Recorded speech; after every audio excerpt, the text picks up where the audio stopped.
I got hit by a truck the day before I turned 21. You got hit by a truck? Yeah. So No way. I spent my 21st birthday in the trauma unit. What were you driving? Yamaha R6, but they didn't call it an R6 So you had a motorcycle. You were on a motorcycle. It was a friend of mine's, actually. It wasn't even mine. Really? I didn't have a motorcycle license or anything. I was just kind of joyriding it like 9:30 in the morning. Was waiting to make a left literally back into my neighborhood. Landscaping truck merged into the turning lane.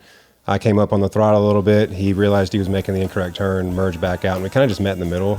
We both got tickets. It was like kind of both of our fault, right? In that regard. I mean, he thought he killed me.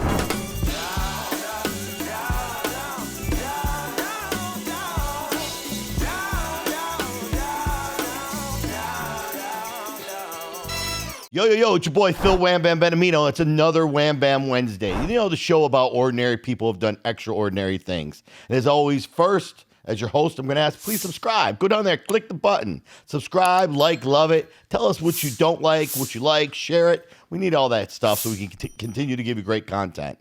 Today's guest, man, if I talk about extraordinary, if I talk about ordinary, well, he's right here today. We have Chris Land in the house today. Chris, he was known before as the one-armed insurance broker. That's how I looked you up and stuff. But welcome first of all. Thanks for coming today and talking to us a little bit. Much appreciated, man. Happy to be here. Yeah. So funny story. Obviously, how we met. I'm gonna just tell the viewers. Yep. I actually I have this shoulder problem, and I was working out, and I'm upset. My shoulder's killing me, and I'm off, and I'm driving to work, and I'm complaining about my shoulder, and then I see you running up the road with one arm uphill, sweating and getting it, and I'm going, what the hell am I complaining about? Look at this guy. He's out there in the middle of the road, running uphill, sweating his ass off with one arm, and I'm sitting there complaining about that. And I just was like, I had to meet you, man, at that point in time. I'm like, I had to do the U-turn and get you here and hear a little bit about your story. So now, were you born like that? Tell us a little bit about yourself. No, I was not born this way. I got hit by a truck the day before I turned 21. You got hit by a truck? Yeah. So no way. I spent my 21st birthday in the trauma unit. What were you driving? It was, I guess back then it would have technically been like a Yamaha R6, but they didn't call it an R6. So you had a motorcycle. You were on a motorcycle. It was a friend of mine's, actually. It wasn't even mine. Really? I didn't have a motorcycle license or anything. I was just kind of joyriding it like 9:30 in the morning. Young kid, 20-year-old. Young kid, yeah. And was waiting to make a left literally back into my neighborhood. No way. And yeah, landscaping truck merged into the turning lane. I came up on the throttle a little bit. He realized he was making the incorrect turn, merged back out, and we kind of just met in the middle. We both got tickets. It was like kind of both of our fault, right? In that regard. But yeah, just kind of. Did he get hurt? Did he lose any limbs? He didn't get hurt physically. Last I heard, he had been in therapy for a few years from it. I mean, he thought he killed me. So right. Yeah. So tell us a little about that journey, man. So you're 20 years old. You're a day from being 21. Mm-hmm. Did you ride motorcycles before? Was that the first time, or? No, I'd ridden before. I mean, I grew up around motorcycles. My dad, my uncles, my cousins, they all rode Harleys. Okay. I didn't ride much when I was a kid, but somewhere around 15, 16, I fell in love with anything that had a motor that you could make go fast. Cars, motorcycles, whatever. And my buddy had bought a motorcycle like a couple months before, and I actually kind of helped him learn how to drive it, clutch and all that stuff. And he had to pick it up far across one day, and I went and got it with him, and that's just kind of how that came to be. It wasn't, like I said, it wasn't mine. I was just joyriding it. Really? Yeah. Do you have any regrets? Regrets? Yeah. I don't, man. It's funny. Like, I've been asked, a number of times in my life if I could go back and if I knew it was going to happen, if I would do anything different, keep it from happening. I literally wouldn't change anything. Right. Like, I wouldn't take it out of my life. It impacted so greatly who I became to be and my perspective on life that I would be fearful of losing those things because of how valuable they are to me. That's amazing. So I'm happy with it. I wouldn't take it back. Not even a second thought. Wow, that's amazing. You don't really hear that much, because as a bystander, somebody that's looking at somebody without a limb, you lost your arm, you feel bad. Like, holy cow, what happened? Like, I can't imagine, being without your arm. But sitting there saying, hey, that kind of defines who I am today. It's made a difference. Tell us a little bit about some of the differences it's done for you and some of the outlooks that you've had on life. I don't know. I mean, it's that's another question people ask me is, did it change things for you then? Did it make you more grateful to be alive? And like, there had already been like enough tragedy in my life up to that point that I felt like I feel like even then I had a really good perspective on life. Like I was really grateful for the small things. So like day one, and we didn't know I actually had lost the arm for good for probably 6 months, but like day one in the hospital, like I was just happy to be alive. Like I took an F-250 to the chest at 40 miles an hour. Like, and I was telling people about it. Like I just always felt like I won. You did. Yeah. I say that all the time. When people go through something traumatic like that and you walk away, like you're one of God's angels. Yeah, like you're not done. You got something here on earth that you're supposed to do. Yeah. You know, it's special. So yeah. So there were angels there with me too that day. Yeah. They're 100%. For sure. So being in a hospital, getting out now, what were you doing at the time as far as work goes? At the time, I was like a mechanic working on cars. Wow. Again, ironic. loved anything with a motor. Yeah, exactly. And I was actually looking into going down to Florida to this school to learn like high performance engine techniques and whatnot. I wanted to like build drag cars or work in NASCAR, stuff like that. Big NASCAR guy as a kid, Dale Earnhardt, he's the king. You know Yeah. what I mean? Okay. So yeah, I was doing, and like ironically enough, like the shop I was working at, they are like a pretty big shop up like northeast, and they had opened 3 stores in Georgia to like test the southeastern market. Wow. And I want to say my rec was on a Tuesday, and that Sunday we found out they were shutting it down and we were all getting laid off. So like I would have been at work on the day the accident happened had they not shut down the shop. Yeah. Weird how things work. Yeah. So and losing the arm kind of took, dropping transmissions and differentials out of the bottom of cars off my plate. You know what I mean? There's not a whole lot of Can't really but you know what? If that's something you love, though, that kind of took that away from you. Oh, so that's yeah. something obviously you stopped doing. You weren't able to do. Yeah, I mean, like in terms of like the occupational standpoint from it, like it kind of took that out of my wheelhouse. But like I still love cars. In the very near future here, I plan to replace the car I had when I had that wreck. Oh, yeah. Because I had fully built the car. I mean, it was... What kind of car was it? It was a 95 Integra GSR with a JDM Prelude motor swap. Oh, yeah. Top to bottom, front to back. And I loved it. But after a year after the wreck, I got tired of shifting, reaching across my lap. So I sold it. But I want to replace it with the same year, essentially the same car, but from Japan, right-hand drive, and get back to where I can... be on the right side to kind of bang through the gears thinking again. about that, I didn't, you just brought up a real good point. If you're shifting, you're one-handed. They allowed you to do that? Like I didn't really ask permission. Okay. I was gonna say, is that legal? Like, it may or may not be. I never even, and this is 2005. I mean, Google was around, I guess, back then, but I didn't. Right. I didn't look it up. I just, Right. I just hit the streets. I mean, you think about it, yeah. I mean, you're handless. Yeah, I mean, it was, and it was my car. It was my daily. So it's like something you just learned to do. got to get around. So Right. You continue to live. Yeah, exactly. Yeah. So what'd you end up going into afterwards? Obviously, you got to make a living. Obviously, you got to make money. So, knowing that you can't work as a mechanic. What'd you end up going into? So I didn't have any traditional work for a long, long time. Yeah. When the wreck happened, I was probably a year or 2 into being really deep into poker and like backroom bar games and stuff. Okay.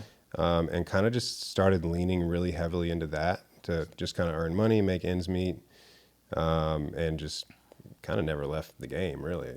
So you can play some poker is what you're saying. A little bit. A little bit. Yeah, so let's talk a little bit about that. What, getting into poker, obviously a little underground places, because it's local stuff.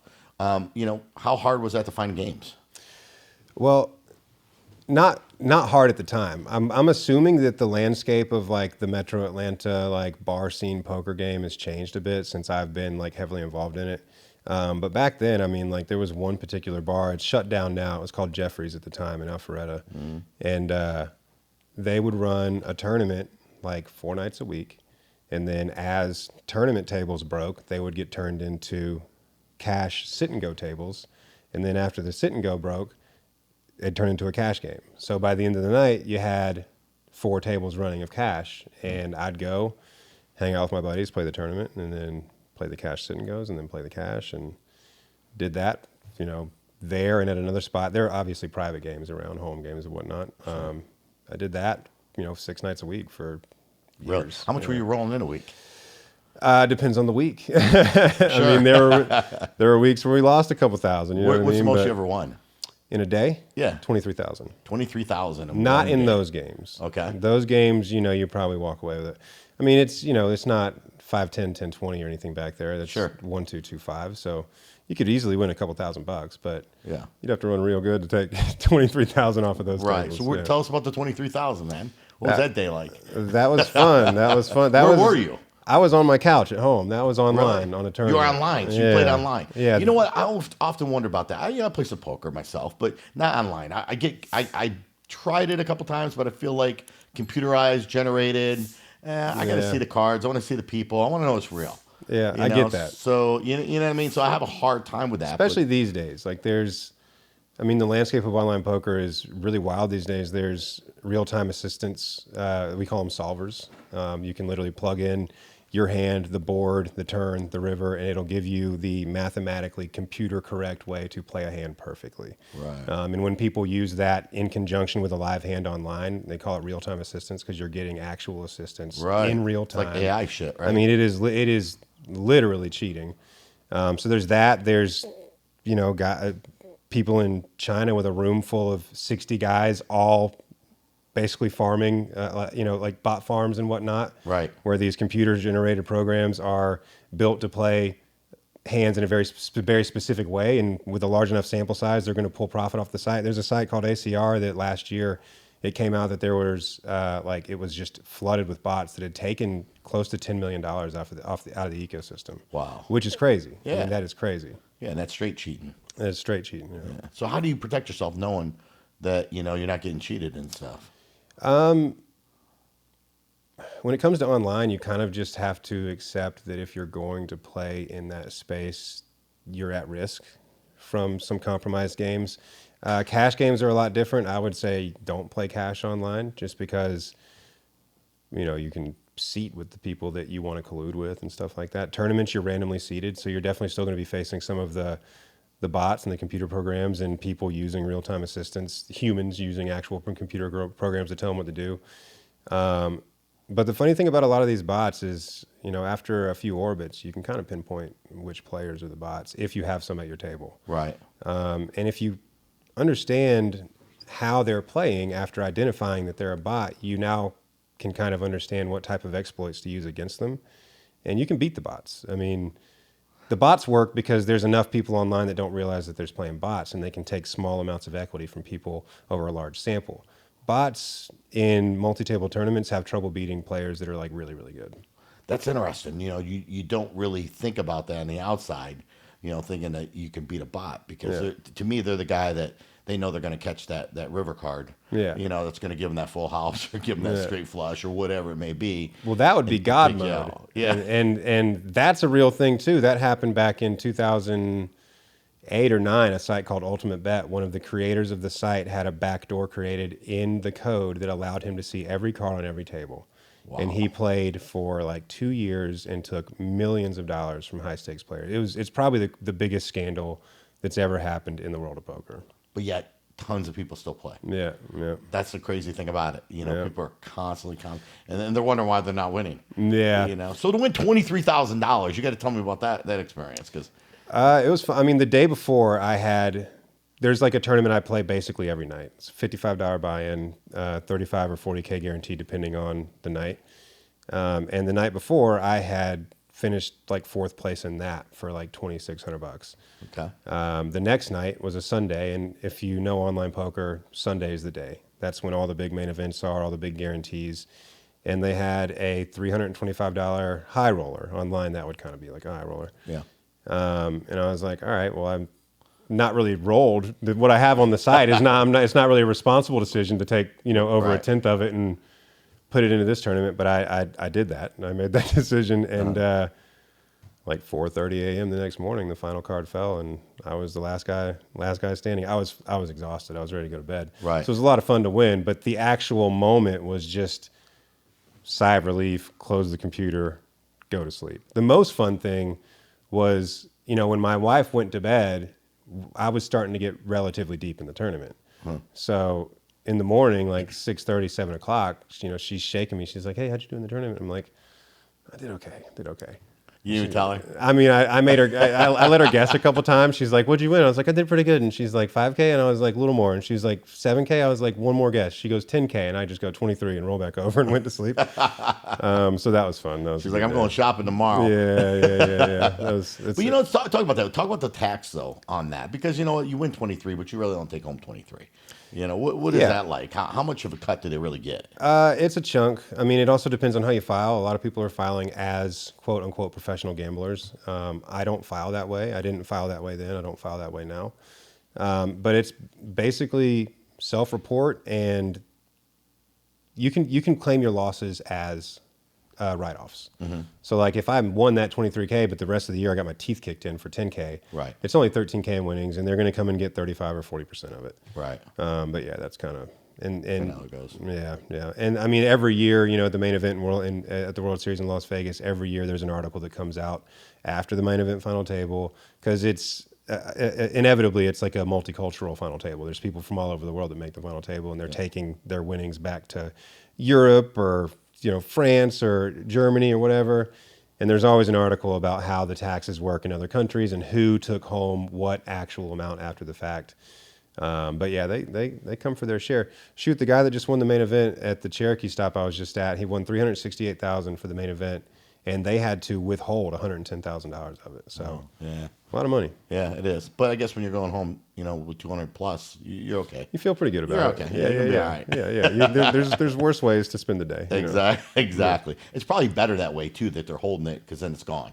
You don't think about it. You still won 200-something thousand. Now it's yours, and you can go play the way you want. And this guy was from France, and back in France, there may be, who knows, some documentation and some hoops he can jump through to get back that or a portion of it. And in that way, it's just kind of like a bank account you're locked out of, and maybe you can get access back to it. Right. How long did it take you to win that poker tournament there online? Like, how long were you playing?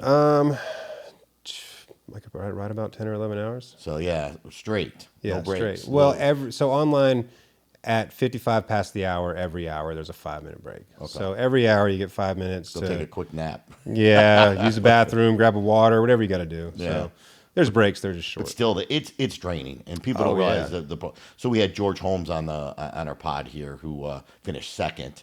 Guy from Alpharetta, not a professional poker, but did the World Series of Poker, finished second. Yep. Ended up winning 4.5 or 4.8 million. Being second. Yeah. Lost at the end, but 7 days. Yeah. Run all day, all night, and they're long days. Yeah. I mean, it's 10 hours of play, but if you include dinner break and all the other breaks, it's like a 12 or 13 hour day. Right. So yeah, it's. I mean, you're exhausted by day 7. Have you ever done the World Series of Poker? So I live in Las Vegas every summer for the entire World Series. Yeah. Yeah. I have to. I mean, for my job. Yeah. But me personally, I have never worked a way into playing the main event yet. I played a number of events, ran deep in some stuff, final tabled a few like World Series circuit events, stuff like that. But my overall sample size for live volume is very, very small. Yeah. I'm like a 99% online guy, always have been. Gotcha. But these last year or so, I have been moving to put a greater focus on the live side of it, for many of the reasons that you talked about earlier. The average player online is probably 3 times better than the average player live. And live, you don't run the risk of these collusion rings and real-time assistant bots and all these kind of things. So yeah, it's tough. I'm actually gonna be heading down to Vegas in March. Oh yeah. So I'm in a poker tournament there. So they got the MGMs holding one, and they paid my entry because I won another tournament back in the day. Okay. And so it's gonna be fun. It'll be actually the first time I'm actually sitting down something big like that. My goal is to get through day 1. If I get to day 2, I'll be pretty happy. I'm pretty excited. That's everybody's first goal. Just get through day 1. Exactly. Put some chips in a bag. That's right. That's right. But it is different. It's obviously different when you're playing, and even the smaller tournaments to qualify for that. Yeah. They run 5-6 hours, and like you said, they're draining. Oh yeah. So when you think about going 10 hours in a day and doing it over and over again, it can play some mind games with you. Oh yeah. And some of these one-day live tournaments get pretty wild too. I mean, in January at Borgata, there was a tournament that was a one-day tournament. It started at 10 a.m. and the final card fell at 9 a.m. the next morning. it was madness. Right. Like it was crazy. That's funny. So tell us a little bit about what you're doing now for you said you live in Vegas, so you're working for the World Series of Poker. What exactly is it you're doing? So I live here. Right. But you said during the World During Series the World Poker. Series, I Right. live in Las Vegas, and I am a member of a small team of video creators and content editors that basically go out every day in the field and just, I mean, at least me, what I do is I just freestyle. Yeah. I'm going out, I'm looking for fun things to add context to. I'm looking for good conversations, big hands, obviously, but that's the easy one. You can go and find a big hand at some point in the day. But I have a lot of fun, like adding humorous context to situations that I catch on film. Yeah. But yeah, that's pretty much it. And like I said, I do some editorial stuff as well, some writing, kind of helping organize the content that we're putting out, stuff like that. Mm-hmm. Yeah. So you sound like you really enjoy what you do, though. I don't have a job. I have a lot of fun. Yeah. And they give me money for it. That's good. That's a good thing, right? I always say that's a good thing. That's why I was that's why I was pretty happy to walk away from what I was doing previously. When I left, like insurance and all that, I'd been in sales in some capacity for the last 5 or 6 years. When I got into sales, I did really, really well. Had a lot of fun with it, to be truthful about it. I really did enjoy it. Well, dude, you seem like a fun guy. I mean, I think in your insurance, one of your pitches, one of your taglines was, let me give you a hand, but only one or something like that. Yeah. So the banner, that was, that. And again, that's just, I guess it's the good perspective in me, but also the marketer in me. Yeah. You work with what you got or what you don't got, I guess. That's you true. Can say, Yeah. But you made something positive out of something negative. Yeah. You know what I mean? And that's really what it boils down to. Yeah. You didn't take it as, hey, I lost my arm. I'm gonna whine about it. I'm gonna cry about it. I'm gonna be upset about it. You said, this is what I'm dealt with. Let me use this to to move forward in life. And I could have done those things, and probably reasonably so, right? But I mean, to me, that option in life, I don't care what the situation is. It doesn't have to be losing an arm or a leg or whatever. But like those are your options. Do that and just get on with living your life, or give up. Right. So there's not. Hi, I'm Phil Benamino, CEO and founder of Cost Plus Processing, the company that provides financial services to your business. We provide things such as POS systems, ATM machines, and check services. One of the biggest things that we strive ourselves here at Cost Plus Processing is our customer service. We are an A+ rated with the BBB with customer service, and we're proud to say we're here in the United States with all of our customer service agents. Our objective is to actually teach you and educate you about the costs that you're currently paying and show you ways where you can eliminate those costs that you no longer have to pay. One of the biggest programs that are out there today is our dual pricing program, where you actually can offer your customers now a choice of how they want to pay. Do they want to pay with cash or do they want to pay with card? And if they pay with card, it actually helps you to absorb the card fees, so you no longer have to pay the fees like you've done for many, many years. Cost Plus Processing aligns ourselves with some of the top POS companies out there in the industry today. For example, we have perfected the car dealership industry, and our dedicated team are equipped to manage a variety of online payment forms and financing options that merchants require in this advanced ecosystem of payments. If you have a restaurant, we are proud to be able to manage the ongoing difficulties that arise from this fast-paced industry, and you're looking for pay at the table, where customers can easily swipe their cards, tap their cards, and make their payments with tip, and also have a choice of how they want to pay, we have the solutions for you here at Cost Plus. We want to help other small business owners make their dreams come true by providing the best financial support. From barbershops to liquor stores, having the ability to take payments, schedule online, and make calculating tip sharing an easy task only helps business owners put more attention and money into what really matters the most. Also, Cost Plus Processing is on the front end of AI. We can also provide you kiosks for your business, so customers can walk over to the kiosk and order anything that they want. Likewise, if you're having problem getting employees in the kitchen to work, we can also provide you robots that will actually deliver your food straight to the customer. I want to thank you for the time that you took to learn a little bit about Cost Plus Processing, and most importantly, why we are the future of merchant processing. For me, there wasn't much of an option there. So I've always had fun with it, man. I mean, people call me Lefty. I've been called Lefty for 20 years now. And has anybody ever made a mistake called you Righty? Yes. As a matter of fact. Just try to pull your arm? No, see, no, it's funny you bring it up because at Cherokee, this the first time ever, this guy I met at Cherokee in December was back again. And neither one of us could remember each other's names. And I was like, I'm going to get it. Just give me a second. And he was like, I'm going to get yours too. And I swear, for a minute, I had trouble deciding if he was just trying to be funny or not. But he goes, righty, right? And I'm convinced he was dead serious. So, but that was the first time in 20 years. So it's funny you asked me that now. A couple days, yeah. So what do you think? What has been the hardest thing for you? I mean, there's got to be a lot of adjustments that you have to make in your life. What are some of those things? What has been the hardest adjustment with it? I mean, I had to change the way I sleep a little bit. I used to be a side sleeper. That's kind of out the window now. Yeah. So that's like a small thing. But in terms of like everything else, like for me from day one, it was just like I had this idea in my head where it was like, if alternate realities exist, then I'm sure that somewhere in a parallel universe, humans are just born with one arm. And it's just a massive population and race of one-armed humans. And I'm sure they're doing the exact same things we are now. They're just doing it in slightly different ways. So I just always knew I had to kind of figure out those slightly different ways. But when it comes to like the things that would stand out, writing in a legible manner was tough, right? Like, are you left-handed or right-handed? I was right-handed. We're right-handed. I'm left-handed now. You're left-handed now. I get that, but I'm probably not. And then the other thing was tying my shoes. Everything else came pretty darn naturally. Damn, how do you tie your shoes? A guy came up to me in Cherokee, and he has a nephew who just lost his arm as well. And I actually filmed a video for the guy showing him how I do it. Really? Kind of tough to describe in words, but I use my foot kind of as the anchor for the other lace, bring them over, and then just kind of.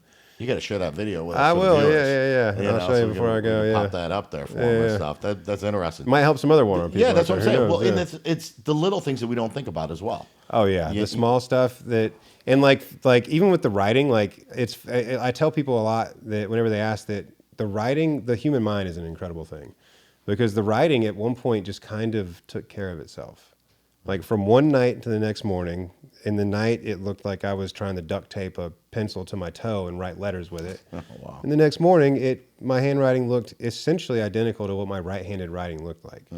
So like my brain just kind of took over there at some point. But I also like started painting and doing like graffiti and stuff just to kind of gain dexterity in that regard on like a larger scale. But like little stuff like that just kind of helped out. But you had to have been somewhat depressed when it first all happened. You had to have gone through where you're like, oh, it's hard. It's hard. Yeah. You know what I'm saying? You're 20. You're not 3 years old. You're not 5 years old, which you don't know any different. Like you're 20. You lived 20 years. You ran around, you caught a football, you played, played sports, or played with the neighbors and the kids, riding bicycles and those things. Now all of a sudden you got a little bit of an adjustment, things to change.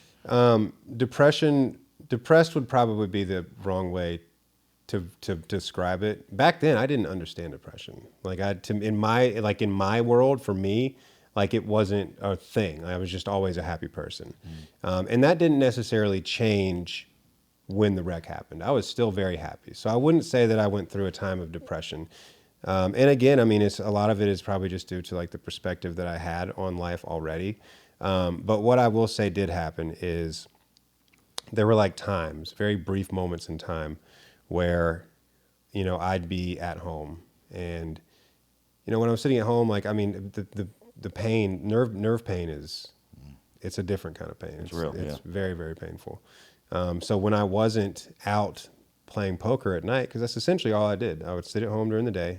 I'd leave at 7 o'clock at night, go play cards all night, come home and just do that every day. And your wife let you do that? Oh, I wasn't married back then. Oh, okay. All right. But there were times where during the day when I was sitting at home, I would have this like visceral feeling that my life has slowed down and just almost come to a stop in comparison to what it was previously. Whereas everyone I knew and the world around me felt like it was moving around me at 1,000,000 miles a minute. I could almost like see it. Like I almost could see people walking quicker. So that, again, I wouldn't describe it as being depressed, but there were moments where it definitely didn't feel good that I was watching. It felt like I was watching life pass by through a window. Yeah. Again, brief periods, brief moments, but they were there for sure. How'd you handle other people's reactions to you? I mean, that had been different too. myself even pulling over on the side, I was like, I kind of run out with this guy, I want to but the reality is it's a thought that people have, when they see it, like, hey, what happened? What's going on? Or some younger kids, it's just different. They've never seen anything like that too.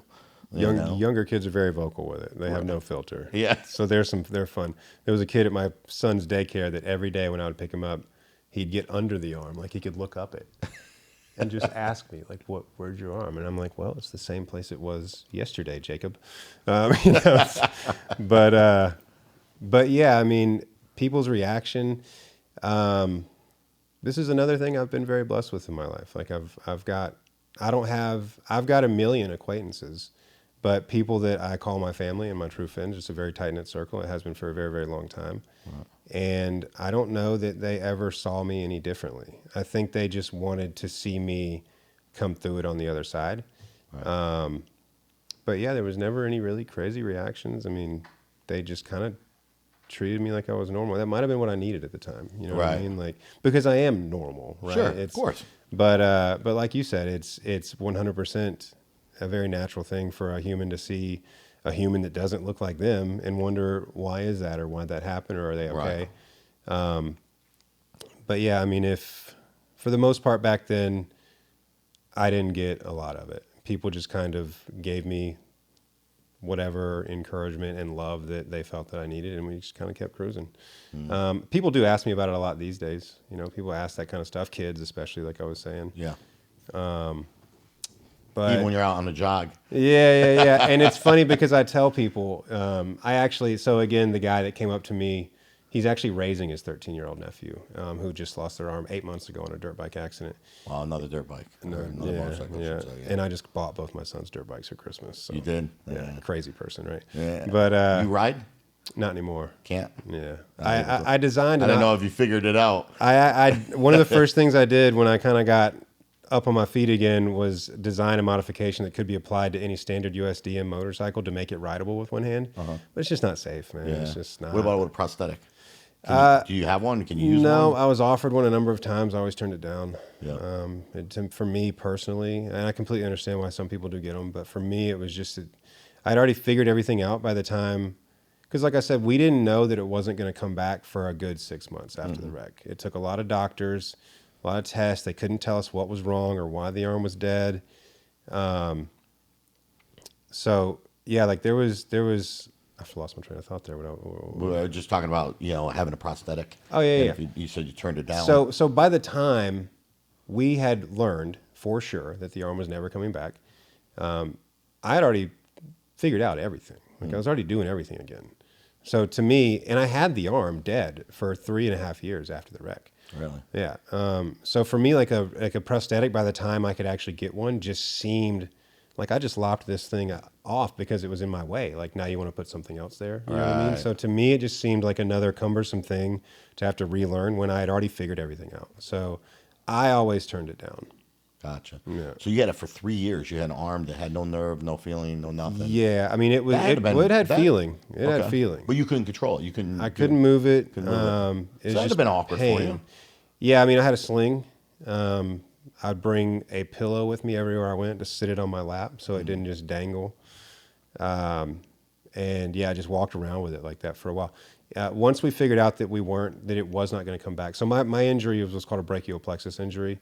The brachial plexus is a series of 5 nerves that operate from the shoulder down and like a small piece of your lung. And all 5 of those nerves for me were just unplugged from the spinal cord. So it cannot be fixed. But when we figured out what was going on, I went up to the Mayo Clinic in Rochester, Minnesota, which is a phenomenal facility. And at the time, it was one of 4 hospitals on planet Earth that could do the surgery that they said that I needed. And it was the only one in the States. So that's where we ended up. And I had a 13-hour surgery that put me in the ICU for 13 days to try to save the arm, to try to give me some usage back. It was more or less like an experimental surgery at the time. Sure. And now they know that like essentially what it will do for you is give you the option to keep the arm in the hopes that medical science will catch up with your injury in 30 or 40 years. But yeah, I mean, they cut me from head to toe. They harvested muscle, nerve, and tendon from all over my body. They had my chest flapped open. They transplanted everything into the arm. Got a tube going through my neck here that carries a nerve from this side to this side. I mean, just like Frankenstein stuff, yeah. And like I said, 13 days in the I was in the hospital for 6 days after getting hit by a Ford F-250. This surgery put me in ICU for 13 days. Wow. So it was pretty crazy. Were you ever scared, wondering, going under, like, what happens if I don't wake up? Was that ever bother yours, or were you just at the point of, hey, I got nothing to lose and it doesn't matter at this point? It's pretty wild. One of the most vivid memories I have in my life is watching those fluorescent tubes pass over my head as I'm being rolled down the hallway to go into this surgery. And they had to give me Valium before the surgery because I was nervous, you know what I mean? Like, not necessarily like, will I wake up? But, that really wasn't a thought in my mind then. It probably would be now. But I just knew the scale and the scope of what they were getting ready to attempt to do to me. So much so to the fact that like they had to use a very specialized anesthesia and continually calculate how much to give me and administer it throughout the surgery, because giving someone enough regular anesthesia to put them under for that long will just kill them. So like it was a big thing, and I was hyper aware of that. But I was kind of just ready to do it and see what happens. Right. And then funny thing enough, the next surgery I had, same thing. I remember the fluorescent tubes very vividly rolling above me as we went into the room. But that one was a 45-minute outpatient procedure to have the arm cut off. So it's like, 13 hours to try to save it, 45 minutes in and out to get rid of it. Cut it. I was playing poker that night, literally. At the really? bar. Yeah. What was that moment like? You wake up and your arm's gone. You didn't feel that separation, or because you'd already kind of... I actually had considered at the time getting "Farewell, Cruel World" tattooed across my forearm, just for the surgeon, just for the guy that lopped, just as like a joke for him. You've always been a joker, man. Were you growing up young? Yeah. Were you a little bit of a funny guy? Yeah, a little bit. I mean, like, humor is very human, It's not everybody can handle humor, and it's a great thing to have. Yeah, it's great for the soul. It's one of the secret sauces of life, man. Like, you need to be able to laugh. You need to be able to not take this life so seriously. I agree. I mean, 100%. So I've always had fun having fun, right? And being funny and laughing and joking with my friends. And it's kind of, it's kind of what led to what I do now. Like, in terms of the content creators that we have like on our roster at poker.org, like I'm the guy that turns in the funny stuff, like it's just kind of who I am. So it's what I know how to do when it comes to that. I can see that. But yeah, it was no real separation though, right? Like, it's funny because this is one thing I think back to now, and it surprises me a little bit that I wasn't more nervous for that. Because I did have the thought at the time, like, I'm going to go to sleep and I'm going to wake up without a limb. Like, this is kind of a weird thing. Right. And it's not coming back. But I was like so gun-ho about it at that time. And I still say that aside from my wife and kids, it's the best decision I've ever made. 100%. But like, I think as an older man who's a little more cognizant and aware of the world, it might have been a little scarier to do at this age. But I think I still would have went through with it. But yeah, I mean, 2008, after a few years of carrying it around, a couple years after the surgery, I still went and saw my hand and upper extremity specialist that got me the surgery at Mayo Clinic every month. Had like a monthly check-in. And it took me 4 monthly check-ins to talk him into amputating. He was certain that I was just like frustrated and involved. And this is $1 million surgery I had. So he also didn't want to be really quick to just like lop it off. Sure. But after 4 months, I was like, he finally was like, I guess you're serious. And I was like, I am very serious. If you will just get this thing out of my way, I'll come back here and I'll do some one-arm push-ups for you. Just get it out of my way. Like, I was like 265 pounds. Did you bring him the arm as a trophy afterwards? I asked him if there was any option to have it put in one of those big jars of liquid. Keep it around for a little bit. Not so much. They wouldn't do it. They weren't so keen on that idea. Yeah. A finger, nothing. Yeah, nothing. Right? You could have made a good Soprano movie right there with that. So nothing like that. But I broached the topic. I tried. Yeah. But yeah, it's got to be. you handle things so much differently than what most would, because there are the tears, there are the separation. You hear a lot about that. Yeah. My uncle actually lost his, had his leg amputated, through sugar, diabetes, and all that. And just with age, and ended up had to amputate it. And waking up that day without it was different. Of course, he was older, but so everybody's perspective is a little bit different, man. I think it's unbelievable, how your perspective, how you utilize that to get through it. But that's probably what's made you successful and why you're in the position you are today. Just in enjoying life and having a good time and making a difference with other people too. Yeah, I mean, I tend to put a really big focus on maybe not finding, but finding is part of it, but realizing how massive the smallest of blessings that we have truly are. You know what I mean?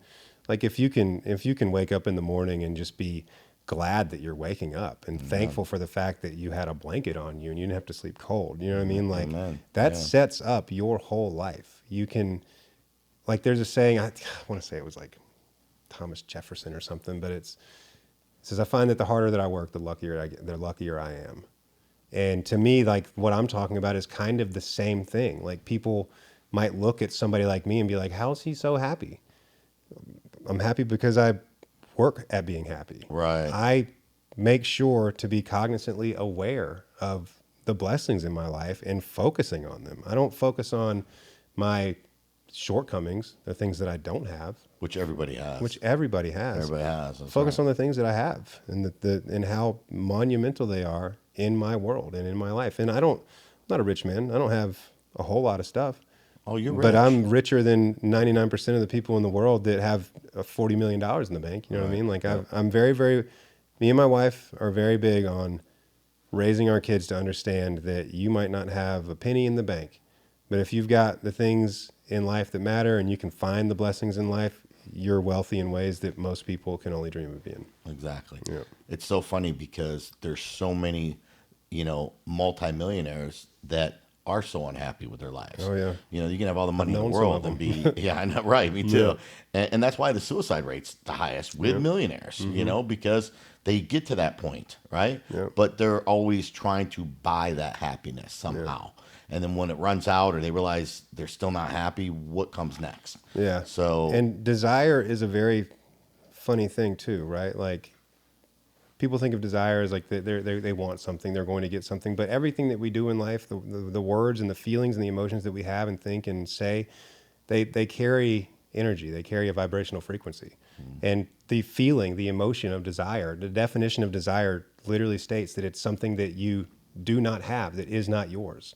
By feeling that desire, you are reinforcing in your mind unconsciously that this thing isn't yours. Right. And even if you get it, it's because of the way that you are running on your emotions and the way that you're placing your value, you're going to notice when it gets there that it doesn't fulfill you in any way, and now you're even sadder because you this thing that you thought you were going to get, this level of status or achievement that you were after for so long, didn't fix you in any way.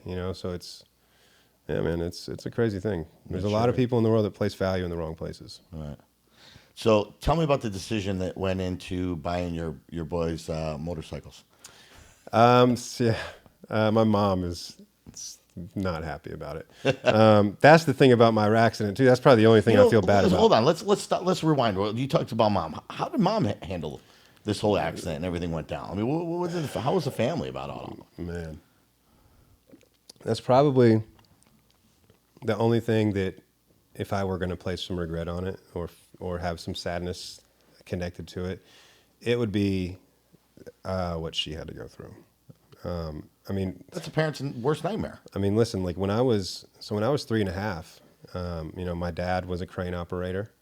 My mom worked for the FAA. She did like high weather altitude stuff for planes and the shuttle program for NASA. And when I was 3.5, my dad wrecked his Harley and was in a coma for 4 months. Really? Another motorcycle. And this was, it was bad. He was airlifted. They were never sure he would wake up. When he did wake up, 4 months later, he came home in diapers, in a wheelchair. He couldn't walk, talk, feed himself, bathe himself. My mom, while having a 3-year-old toddler and a newborn baby, raised a 30-year-old man back into being an adult fed him, bathed him, wiped his ass, like everything. Amazing. I mean, we almost ended up homeless because of it. She had to leave her job to care for him. I mean, she was literally his caregiver. We lost his income. So yeah, it did not feel good putting her through that. I actually would not allow anybody to call her until I was certain that I wasn't dying, which is a story all by itself. Like the moments after the wreck. Yeah. It was a thing, man. It was wild. Go there. Let's go into that if you don't mind sharing. Yeah, sure. Because that's pretty deep there. Your mom's gone through this heartache through her whole life. What ended up happening with Dad? Dad end up coming around at all, or? Yeah. So the nurses had my mom a few weeks in. The nurses had my mom record like a cassette tape of me talking to him, like telling him I love him, asking him to wake up, blah blah blah. And eventually he woke up. Like I said, it was like just over 4 months. So that's a long coma. Sure. I mean, he had a traumatic brain injury, and yeah, when he came home, he was a very specific type of person. He rode a Harley. He ran a crane during the day, but nighttime he was a front man for a Southern rock band, and he rode his Harley, and he was, Billy Badass. And did he sing? Yeah. He was a big singer? Yep. You just had Jack on the podcast. Oh, yeah? Yeah. Jesse James, of the lead singer. Yeah, Jack I've seen that. Yeah. So, crazy guy, good guy. But he rides Harleys, too, so it's kind of ironic you were saying that. So, kind of. But, yeah, so he was, he had the biggest ego in the world. And then when he came home, he had been cut down pretty big. People didn't fear him like they used to. This big bad Harley guy, bar fighting, and other things he was doing in his life. Sure. And the traumatic brain injury coupled with his inability to let go of his ego and his pride, he changed who he was. He eventually became, once he was back up to being a version of himself, he eventually became violent with my mom, and that's what led us to leaving a number of years later, heading up to Alpharetta and getting away from that. But my dad, to his credit, he is a very good person these days. He's been clean and sober for like 10 years now. He lives like 10 minutes up the road. That's great. See him all the time. Yeah. He and my mom are cool. You got a good relationship with him, though. Yeah. It was a tumultuous time there when I was younger for a while. There was a number of years where I didn't really see him after we left, just because of, what he had going on, and we were, like an hour away. And, but yeah, I mean, he is somebody who didn't adjust so well to the way his life changed thereafter, which, I give him grace in that regard, because Sure. I mean, it's not easy. Yeah. His was, I mean, like I'm sitting here as somebody who had to cut off an arm, and that was one of many injuries that I sustained that day. Mm-hmm. He had a traumatic brain injury and took a nap for 4 months. Mm-hmm. And 35 years later, he's still never the same as he was. So it's, to minimize my accident as much as I can, his was a whole different ballpark. Sure. But you know what? I'm sure you're a big inspiration to him, too, seeing how you've turned your life around, and you took a negative and made it positive. And you didn't let it stop being who you are. Yeah. So you can't really, say, hey, I was this, I was that. It's, I am this, I am that type of thing, these days. Yeah. So, so what about your, kids? What is your hope for them as they continue to get older? You're going to give them Harleys too? You're going to keep them on the bikes, or what? Are you worried about that? I mean, I think it's probably normal for any parent to have some worries about their kids hurting themselves in any number of ways, right? But I think that for me, with my kids, the last thing that I want is them fearing life, right? Like I want them, if they want dirt bikes, I want them to understand and respect how dangerous they can be, but still be brave enough to hop on and go have some fun. Mm-hmm. Yeah. It's good. Yeah. Well said. Well said. Mm-hmm. So what's next for Chris? What do you see your outcome? You going to get in the World Series of Poker? You going to play, or what? Is that one of your bucket list things, or? It is definitely a goal of mine to have some WSOP hardware, bracelets and rings, or just. You don't want to just enter; you want to win. I like it. Yeah. He's like, I'm not just going to play. And I mean, oddly enough, you say it's like you don't want to just enter; you want to win. But at the same time, it's like I find that I win the most when I truly am just at the table having as much fun as I can. So like it's going to take a little bit of both. Like I believe I'll win my first ring this year. I just do. Yeah. But it's not going to come in a tournament where I walk in and sit down and expect to win. It's going to be a tournament where I walk in and I'm like, you know what, let's have some fun and play every spot to the best of my ability and see where we end up. Yeah. Yeah. It's a good way to look at it. Yeah. What are some of your strategies when you're playing poker? Well, these days, I mean, there's kind of like two schools of thought. There's the GTO guys, game theory optimization. They're studying the charts and the solver outputs and everything. And then there is feel guys or exploitative players. I would say I'm kind of in the middle. Like I have a really solid foundational understanding of the optimization of game theory when it comes to poker. But to me, poker is, yes, a game of math, but very much a game of people. And I think that's where I thrive. I kind of can understand how somebody's feeling in a hand. I can almost just see if they are comfortable or uncomfortable or praying I fold or praying I call. So I'm more of an exploitative guy. You'll probably find me making some moves sometimes if you could see my cards where you're like, what reasonable explanation would he have to do this? But I'm deviating from what might be game theory optimal to make an exploitative play because I've isolated or identified something in this spot against this person that I think makes this better. Gotcha. Yeah. Do you consider yourself, would you be a talker at the table? I mean, you do a lot online, so you can't talk that. Yeah. Right? So what do you see yourself in the table games? It's funny. I mean, I kind of consider myself like an omnivert. Like I'm like an equal mix of introverted and extroverted. So it kind of depends on the day. But I mean, if you put one guy at my table that's there to have a good time, you can't shut me up. Oh, yeah. Yeah. Anybody ever tell you, like, just shut the hell up, man? Not usually. No, that's the thing. You I mean, irritate some people because you're being funny. And I you're think winning. I think You're people getting just some good hands. Yeah. I think that I mean, last year I had a guy find me like 3 days later in the hall and come up and be like, "Hey, man, just want to let you know, dude, live poker is so boring these days. You sit down with all these robots and stuff, and they're just silent and trying to not breathe while they're in hands." He's like, "You're the most fun player I've had playing with in Vegas this entire summer. And I just appreciate you, man. I want you to know that." That's so awesome. like I get that a whole lot more than I would ever get somebody being like, "Could you just shut up a little bit?" Because I'm not incessant with it, you know. I enjoy talking, you know. Right. That's cool. Well, before we go, just want to say, is there anything you'd like to tell the viewers? People out there going through some heartaches, going through some situations that are uncommon. Anything you want to say to them to help motivate them? Oh man. I mean, dude, life is never going to be as serious as it seems in the moment. If you can kind of remove yourself from the grandeur and the massive scale that you kind of consider some situations to be and picture down the road. I mean, it's like we've all been through something big that just seems earth-shattering in the moment, and somehow 3 months later or 6 months later, life seems okay again, right? Mm-hmm. Understand that, like have the perspective to recognize no matter how bad something is, like there's still really good parts of our life. And that goes for everybody. People that have it way worse than me can still choose to have a really great life. Like you don't need, a $90,000 truck or $1 million home or 1,000 friends to have a good life. It truly is a choice, and it's in how you choose to wake up every day and walk through this world. Yeah. And there you have it, folks. You heard it from Chris himself. You know what?